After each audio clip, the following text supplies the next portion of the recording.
بسم اللہ الرحمن الرحیم۔ السلام علیکم، ویلکم ٹو ہم کہانی۔ پلیز نامل کو لائک کر دیجیے۔ اگر آپ نے ابھی تک چینل کو سبسکرائب نہیں کیا تو سبسکرائب ضرور کر دیجیے۔ چلتے ہیں نامل کی طرف۔ حالے آپ فون لے کر اپنے روم میں جاؤ اور آپ خود فون کر کے خیریت پوچھو۔ میں ذرا اس سے ناراض ہوں، ابھی بات نہیں کر سکتا، میری طرف سے خیریت پوچھ لینا۔ دادا جان نے اس کو وضاحت کے ساتھ ساتھ مشورہ بھی دے ڈالا۔ اسے بھی یہ ٹھیک لگا تاکہ اس کے دل کو سکون آ جائے۔ وہ فون لے کر کمرے کی طرف بڑھ گئی۔ کمرے میں آ کر اس نے بنا سوچے سمجھے کال ملا دی جو اگلے ہی لمحے اٹھا لی گئی تھی۔ السلام علیکم ماما۔ فون سے اس کی گمبھیر آواز گونجی تھی۔ حالے کا دل بے ساختہ دھڑکا، اسے سمجھ نہیں آیا کیا کہے۔ وہ جو غصے اور پریشانی میں زائش کو فلیٹ کے باہر اتار کر خود بے مقصد سڑک پر گاڑی چلانے میں مصروف تھا، اچانک فون بجنے پر اسکرین پر چمکتا ماما کا نام دیکھا اور کال ریسیو کر کے سلام کیا۔ لفظوں نے ساتھ دینے سے انکار کیا تھا، لیکن دوسری طرف خاموشی تھی۔ ہلکی ہلکی سانسوں کی آواز آ رہی تھی۔ اسے سیکنڈ لگا سمجھنے میں کہ فون کرنے والا کون ہے۔ حالے، اس نے محبت سے پکارا۔ اسے بہت ضرورت تھی اس وقت حالے کی، اگر پاس ہوتا تو شاید اپنی ساری پریشانی اس کی گود میں سر رکھ کے بہا دیتا۔ اپنے نام کی پکار پر حالے کے دل نے 120 کی اسپیڈ پکڑی، جیسے ابھی باہر نکل کر آ جائے گا۔ اس نے اپنے سینے پر ہاتھ رکھا اور لمبی لمبی سانسیں لے کر خود کو نارمل کرنے لگی تھی۔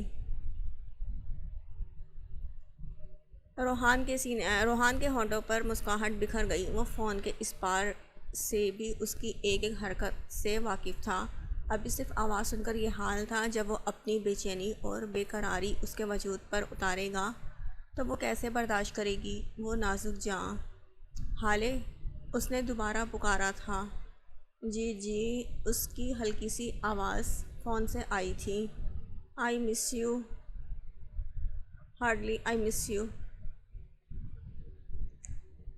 روحان کے جذبات سے بھرپور گمبھیر آواز گونجی۔ فون حالے کے ہاتھ سے گرتے گرتے بچا، گال خود بخود سرخ پڑ گئے۔ اس نے اپنے خشک لبوں پر زبان پھیری۔ حالے، روحان نے سرگوشی میں پکارا۔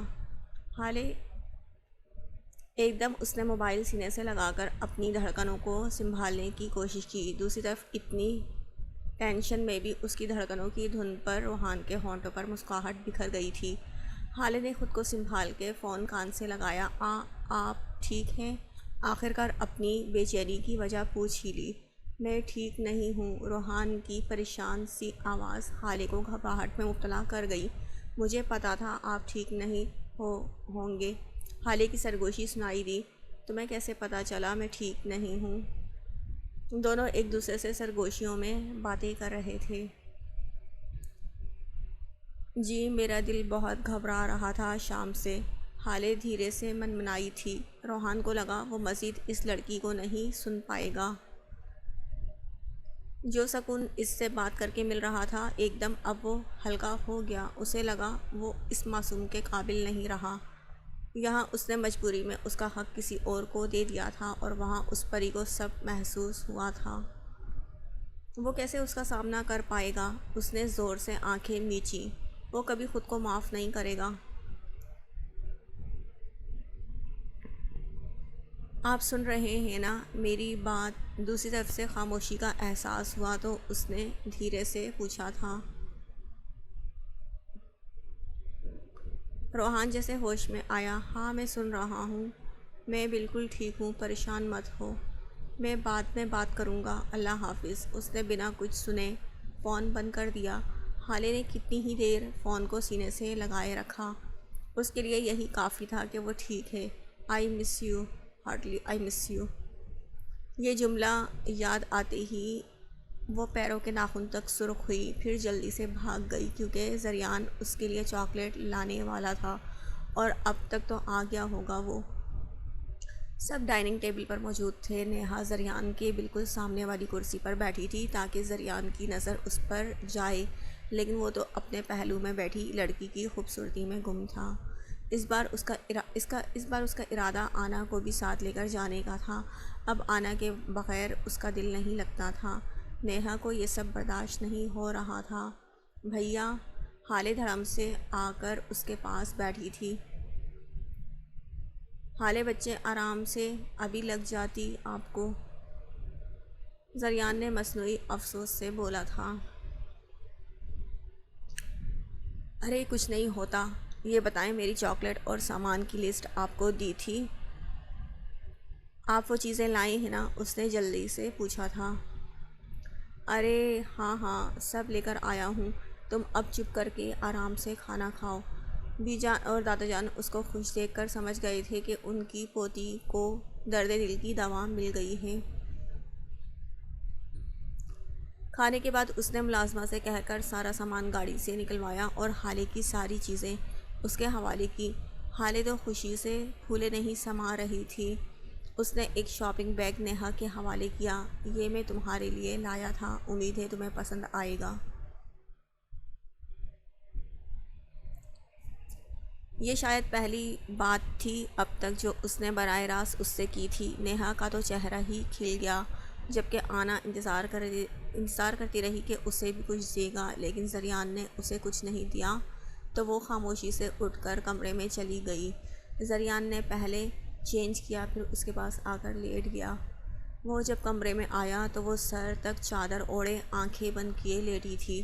آنا کو اپنے گلے میں زریان کی انگلیوں کا لمس محسوس ہوا تو جھٹ سے آنکھیں کھولی۔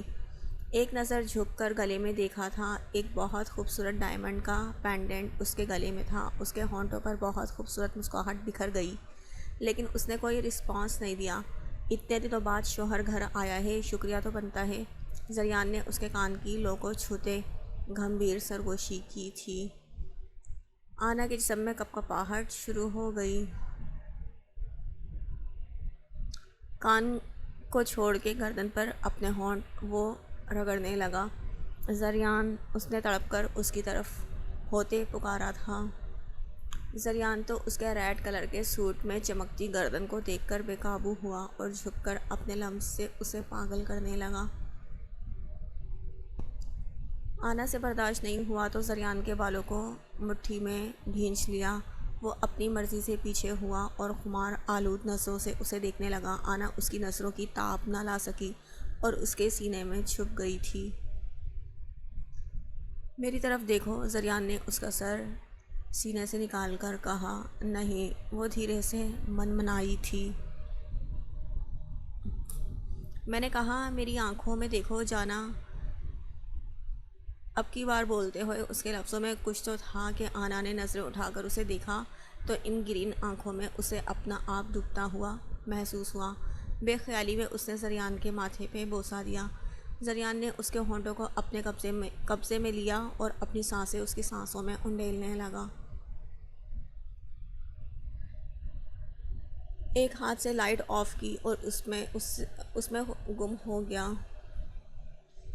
اٹھو، تیار ہو جاؤ، ہمیں ایک پارٹی میں جانا ہے۔ وہ ایک بلو کلر کی ساڑی اس کی طرف بڑھاتے ہوئے بولا تھا،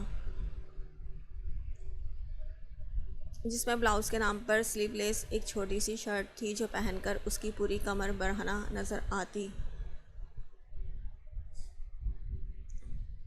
ازا نے وہ ساڑی اٹھائی اور حیرانگی سے عاشر کو دیکھنے لگی۔ یہ میں کیسے پہن سکتی ہوں؟ اس نے ڈر کر پوچھا۔ صبح سے اسے اپنی طبیعت بہت خراب لگ رہی تھی، لیکن اس نے عاشر کے ڈر سے اسے نہیں بتایا تھا۔ کیوں؟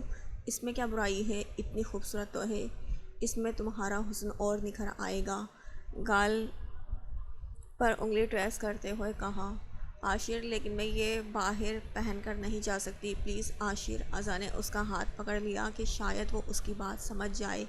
کیوں باہر کیوں نہیں جا سکتی؟ اتنی تم پاک دامن تو ہو نہیں، آخر دو عاشق تو میرے سامنے کے ہیں، پتہ نہیں پیچھے کتنے ہوں گے، اور آدھی رات کو خرم بلی کے ساتھ گارڈن میں تم اپنی خوبصورتی کی نمائش کر کے داد بھی وصول کر رہی تھی، پھر یہ سب ناٹک کیوں؟ اس نے طنزیہ نظروں سے اسے دیکھ ایک ایک لفظ چبا کر کہا۔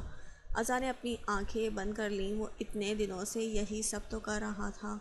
کاش اس نے شادی سے انکار کیا ہوتا، کاش یہ سب نہ ہوتا۔ اب طلاق کا دھبا لے کر اپنے باپ کی عزت اپنی وجہ سے خراب نہیں کرنا چاہتی تھی، اسی لیے یہ سب برداشت کر رہی تھی۔ وہ انتہائی ڈرپوک لڑکی تھی جو ہمیشہ دوسروں سے ڈر کر اپنا نقصان کرواتی آئی تھی، اور اب بھی یہی ہو رہا تھا۔ میں بد کردار نہیں ہوں، یہ بات آپ بھی جانتے ہیں، پلیز مجھے ذہنی اذیت دینا بند کریں۔ اس نے ہمت کر کے اپنے لیے بولنا چاہا کہ عاشر کے ہاتھ کا تھپڑ اس کی بولتی بند کروا گیا۔ آئندہ میرے سامنے زبان چلانے کی ضرورت نہیں، جاؤ اور تیار ہو کر آؤ۔ وہ اسے دھکا دے کر چلا گیا۔ وہ بیچاری بیڈ پر گری۔ فجر کو زریان کی آنکھ کسی آواز سے کھلی۔ جب اس نے دیکھا تو وہ واش روم سے آواز آ رہی تھی، دروازہ کھلا ہوا تھا۔ وہ بھاگ کر گیا تو آنا واش بیسن پر جھکی کھڑی تھی۔ الٹی کرنے کی وجہ سے اس کی حالت کھڑے ہونے کے لائق نہیں تھی۔ اس نے جلدی سے اسے سنبھالا اور باہر لا کر بیڈ پر بٹھایا اور ٹاول سے اس کا چہرہ صاف کیا۔ اس کی رنگت بالکل پیلی ہو گئی تھی۔ زریان کو پریشانی ہونے لگی۔ آنا کیا ہوا ہے؟ طبیعت خراب تھی تو مجھے جگایا کیوں نہیں؟ اس نے فکر سے اسے اپنے ساتھ لگا کر پوچھا۔ پتہ نہیں، مجھے بہت چکر آ رہے ہیں۔ نڈھال سی وہ بیڈ پر ڈھہ گئی۔ اٹھو آنا، چلو ہم ہاسپٹل چلتے ہیں۔ ہمت کرو، اٹھو۔ زریان نے جلدی سے شرٹ پہن کر وہاں سے گاڑی کی چابی اٹھائی۔ زریان، میں چل نہیں پاؤں گی، وہ رک کر بولی۔ اچھا رکو، میں ڈاکٹر کو بلاتا ہوں۔ اس نے آنا کو سیدھا کر کے لٹایا اور اس پر چادر درست کر کے کمرے سے باہر چلا گیا۔ وہ پریشان سا فون کان سے لگائے باہر آیا۔ ڈاکٹر کو فون کر کے وہ عالم صاحب کے کمرے میں آیا اور دستک دی۔ دروازہ عالم صاحب نے کھولا۔ بابا! زریان نے اس سے کچھ کہنے کی کوشش کی لیکن وہ منہ پھیر کے واش روم چلے گئے۔ فائزہ بیگم نماز پڑھ کے فارغ ہوئی تھی۔ زریان کو اتنی صبح دیکھ کر پریشان ہو گئی۔ وہ جلدی سے اٹھی۔ خیریت ہے زریان، کیا ہوا ہے؟ جی ماما، آپ چلیں، آنا کی طبیعت بہت خراب ہے، میں نے ڈاکٹر کو کال کر دی ہے، وہ آتی ہوں گی، آپ ایک بار دیکھ لیں۔ اس نے ایک نظر واش روم کے دروازے کو دیکھتے ہوئے فائزہ بیگم سے کہا۔ پہلے کیوں نہیں بتایا تم نے مجھے؟ چلو دیکھتی ہوں میں اسے۔ وہ پریشان سی چپل پہنتے ہوئے زریان کے کمرے کی طرف بڑھ گئی تھی۔ زریان بھی ان کے پیچھے ہو لیا تھا۔ وہ کمرے میں داخل ہوئی تو وہ نڈھال سی بیڈ پر لیٹی تھی۔ وہ آنا کی حالت دیکھ کر کچھ سمجھ گئی تھی لیکن قبل از وقت کچھ بھی کہنا مناسب نہ تھا۔ اسی وقت ڈاکٹر آئی تو زیان اور فائزہ بیگم کو باہر بھیج دیا ڈاکٹر نے۔ زریان باہر بے چینی سے چکر لگانے لگا۔